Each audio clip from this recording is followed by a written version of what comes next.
Ang hirap niyang ipagtanggol, mga kapatid. Nahihirapan ako ipagtanggol. Ay, nako. Ay, nako, Bonggit.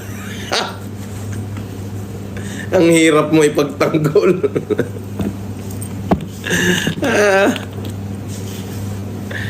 Isko. If I will remember my life, since 2007, inikot ko buong Pilipinas para mag-humanitarian, magbigay ng libreng salamin, libreng check-up, libreng wheelchair. Buong Pilipinas. Naaalala ko pa noon, 2013, bumaha sa Pasay. Kaming dalawa ng tiyaheng ko, at saka yung mga anak niya, si Fortuna, Barba, at saka si Chito, si Dino, si Segundo, si RJ. Namigay kami ng bigas sa Pasay nung tinamaan ng monsoon ng Pasay. Ibig sabihin, ang habang panahon, wala akong ginawa sa buhay ko kundi mag-humanitarian, bit-bit ang pangalang Marcos. Ngayon, nahihirapan ako ipagtanggol ka. Grabe. Di ba? Parang ang hirap ipagtanggol, no? Parang nahihirapan lang ako. Bro, mo yun? Diyos ko. Baka naman yung mga nagre-report sa'yo, Mr. President, hindi ka binibigyan ng tunay na report.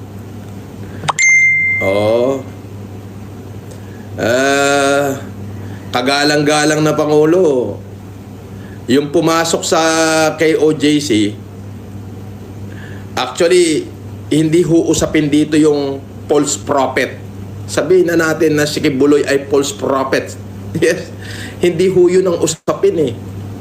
Ang pinag-uusapan dito sa kagalang-galang na Pangulo is yung statement mo na walang baril yung kapulisan. Nung nakita ko yung mga video, naka-full battle gear ho eh. Kulang na lang may dalang basuka. Kulang na lang may dalang basuka. Yung sinabi niyong walang dalang tear gas. Yung usok na napakakapal at talagang sumisirit. Yun ba ho ay ulap o pugs? Sabi ni Tess FLM, wag mo na angkinin yung apelyido na yan kasi dahil di ka tayo lang yan.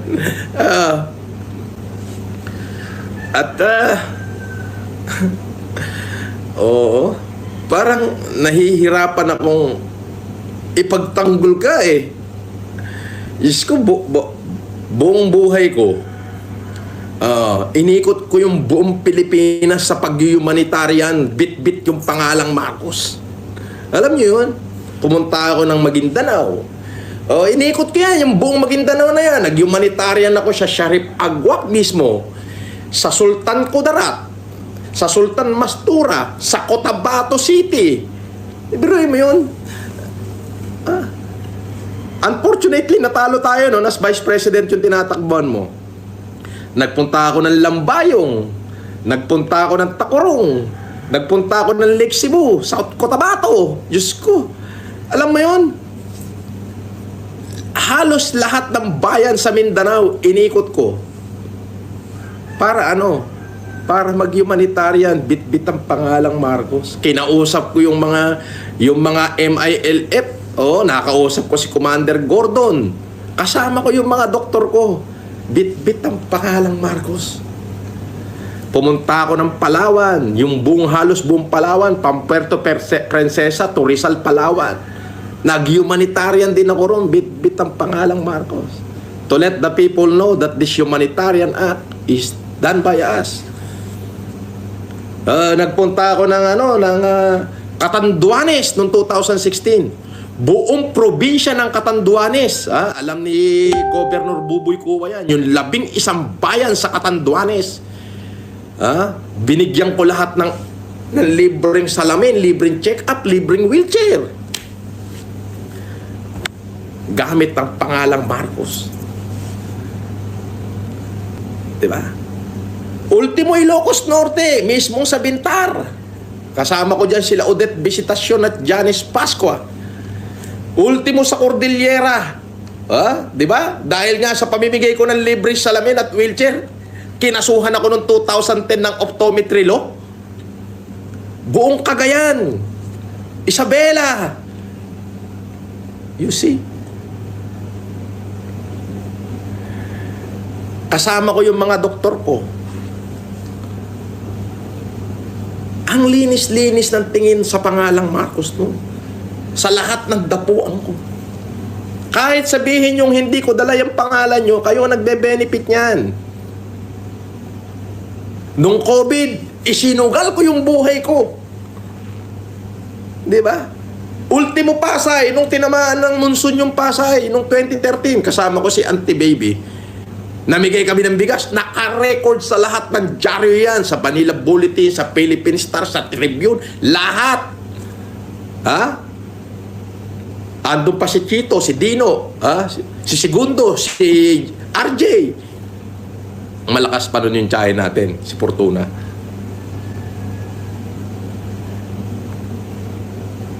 Tapos, ngayon parang ang hirap mong ipagtanggol, Mr. President. Ako'y naniniwala na iba ang report, ang nire-report sa'yo, maaari, dahil sa sobrang busy mo at masyadong malaki ang Pilipinas, ay hindi mo na nakikita yung mga actual footage ng mga pangyayari. Bagkos, umaasa ka na lang sa nire-report sa'yo. Diba? Umaasa ka na lang sa nire-report sa'yo. So ngayon, kung ano yung report sa'yo, nagkakamali. Baka pwede, Mr. President, tignan mong mabuti yung mga taong nagre-report sa'yo at tignan mong mabuti yung report. Para hindi kami nahihirapang ipagtanggol ka. Ang hirap mo ipagtanggol ngayon eh.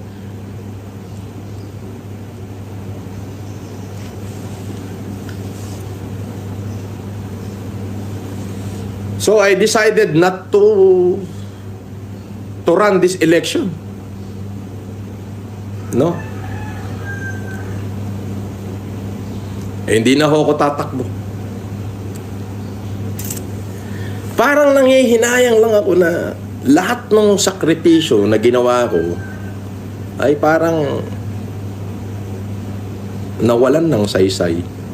Kasi ang pangit-pangit ang tingin ng tao ngayon. So, you know yung reason bakit sa inyo, mga kapatid ko, mga FLM supporter, hindi na lang ako tatakbo. For you to decide na lang kung sino iboboto nyo. Sana, piliin nyo ho yung alam nyong matinong leader.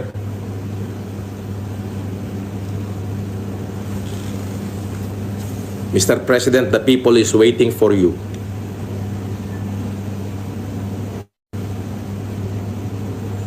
Ayun lang parang yung sa akin, parang nahihirapan lang akong magtanggol ngayon.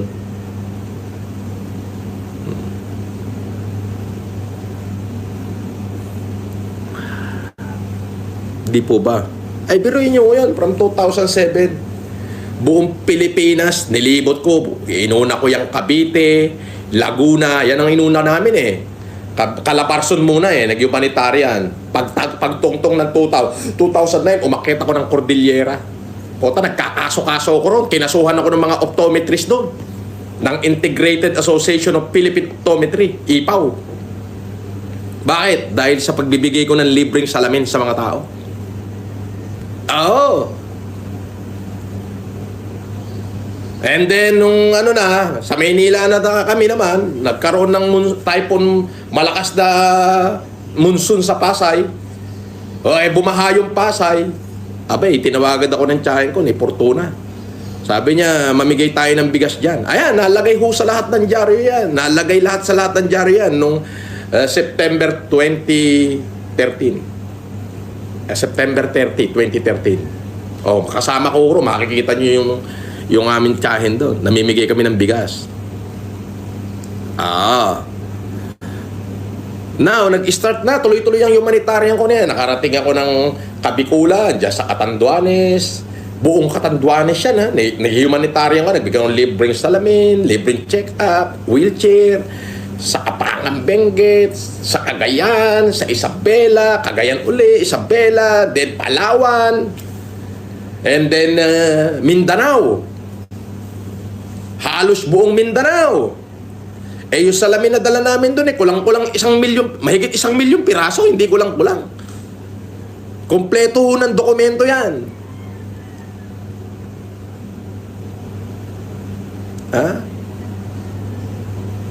Why? Para malaman ng tao that there is the Marcos is really for humanity. Pumutok ang COVID noong 2020. Sinakripisyo ko lahat ng kayamanan ko. Anong bit-bit kong pangalan? Marcos. Sa totoo lang nung March 14, ito totoo to. March 14, 2020, nung 15 yung lockdown. March 14, 2020, pababa ng 2019. Walang ibang pinag-uusapan nun kundi si Yorme, si Isko. Diyos ko, alam natin lahat na ang pangalan ni Yorme nun talaga naman boom! Yun na yun. Walang ibang usapin kundi Yorme.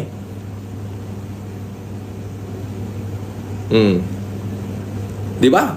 Walang ibang usapin nun kundi Yorme.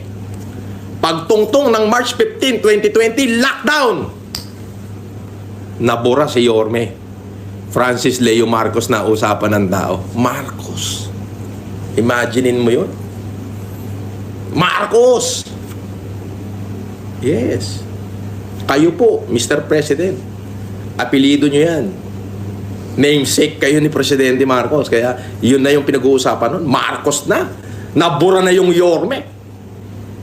Diba? Why? Because there is Francis Leo Marcos who sacrificed everything, including his very own family.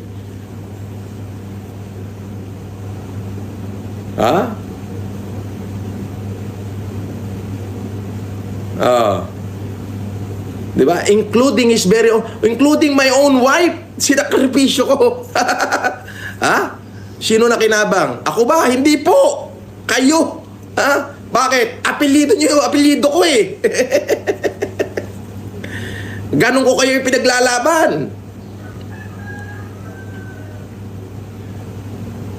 Na sana makuha natin yung country of greatness.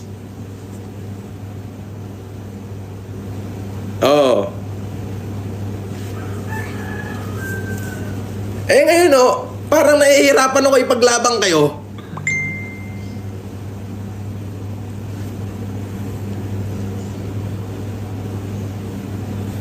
Lahat ng lumapit sa akin, wala naman akong hinindihan.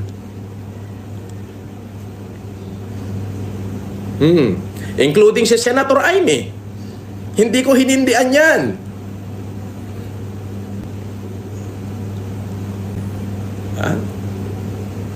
Tapos nung nakulong ako dahil sa pagtulong ko, parang napakasama ko.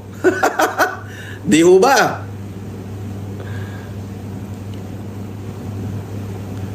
Parang napakasama ako. Nung nakulong ako, parang ako na yung pinakamasamang tao sa balat ng Pilipinas.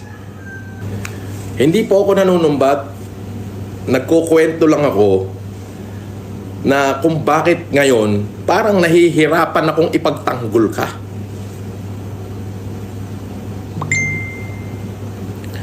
Siguro pakitignan nyo yung mga report sa inyo.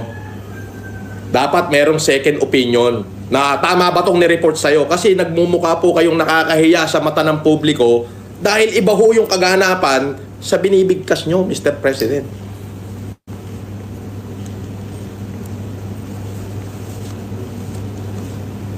Ang suporta ko po ay nasa inyo. Suporta ng buong pamilya ko at ng buong nasasakupan ko. Na baka ho iba yung nire-report sa inyo. Kaya maaari ho, kagalang-galang na Pangulo, pakitignan nyo ho mabuti, nire-report sa inyo para alam nyo kung ano yung dinideliver nyo sa tao. Eh gusto ko mang makipagbakbakan ngayon doon sa mga bumabati ko sa inyo, hindi ko ho magawa eh. 'Di ba? Pero kami kami na sumuporta sa iyo at totoong nagmahal sa iyo, umaasa kami na baka sakali na matignan nyo yung mga nire-report sa inyo mabuti bago nyo i-deliver sa tao. Kasi nahihirapan kami pagtanggol kayo. Yun yung totoo nun. Oo, ang hirap eh. Eh gusto ko mang mura-murahin mula ulo hanggang pa lahat ng bumabati ko sa ating Pangulo eh. Parang hindi ko na kung magawa eh. Di ba? Oo, ang hirap eh. So, ang mga supporter ko ay nagtatanong na, boss, lahat ng FLM family,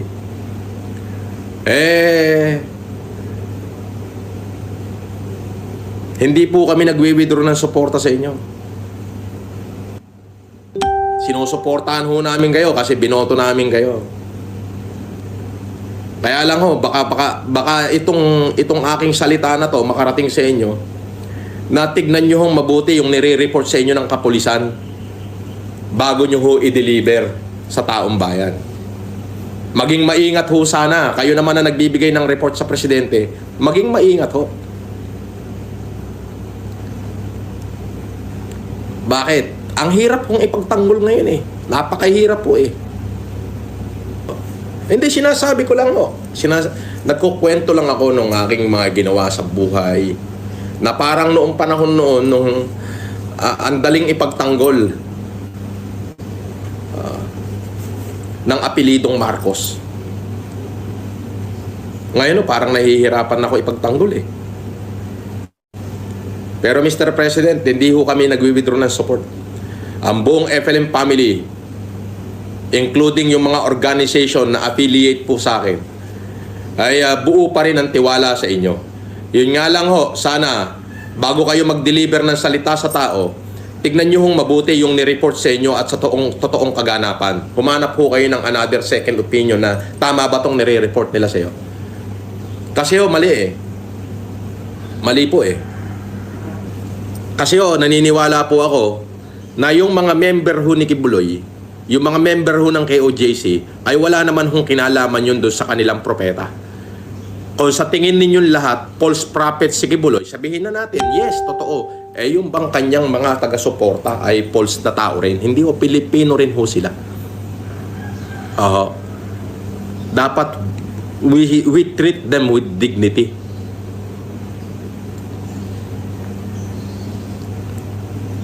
We treat them with dignity. Kung yun nga hong kriminal, tinitreat nating may dignity, ano pa kaya ho yung taong simbahan? Ay, yung statement nga, pag lagi ako pinanonood ko, dahil nandito lang ako nakahiga ng 2 araw, abay, wala daw baril, kahit isang pulis, kahit isang baril, wala. Ay, Diyos ko po. Kagalang-galang na Pangulo, lahat ng pulis na pumasok, lahat sila, yung 2,000 may baril. Kulang na lang, may dalang basuka. Meron pang pulis, inisprayan ng pepper spray yung babae.